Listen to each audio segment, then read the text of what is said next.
Buon pomeriggio e ben ritrovati ad una nuova edizione del TG Flash di New Sicilia.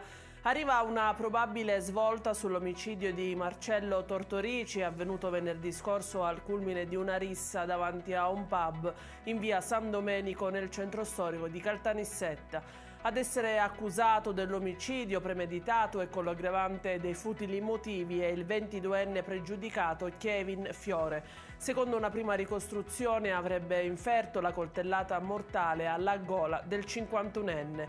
Gli altri 4 protagonisti della rissa sono stati arrestati con l'accusa di rissa aggravata. Si tratta di Massimo Tortorici, 45 anni, fratello della vittima, Roberto Millaci, 50 anni, Michele Fiore, 30 anni e Salvatore Fiore, 53 anni. Questi ultimi sono rispettivamente fratello e padre del presunto assassino. Il movente sarebbe una ragazza contesa fra l'arrestato e il figlio minorenne di Millaci.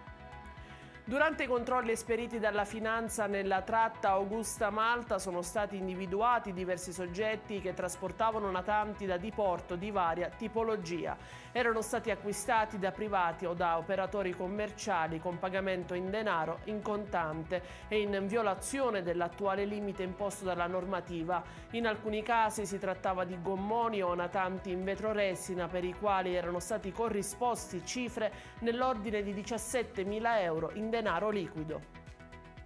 La Corte dei Conti ha condannato il neurochirurgo Luigi Basile a risarcire l'ospedale policlinico di Palermo con quasi 400.000 euro.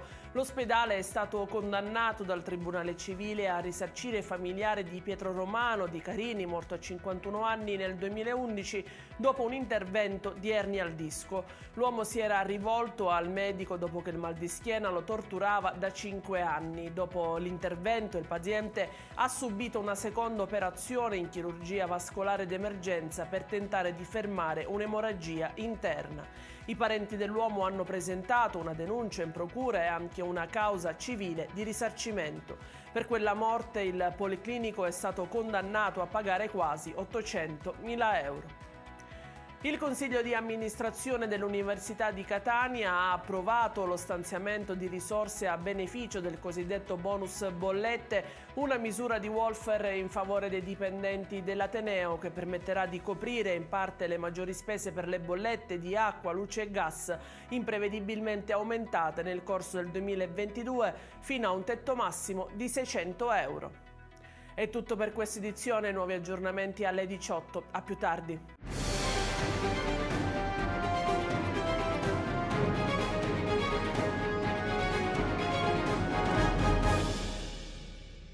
Procar, centro assistenza autorizzato BMW e Mini, adesso anche BMW Motorrad, via George Marshall 7, Mister Bianco, Catania.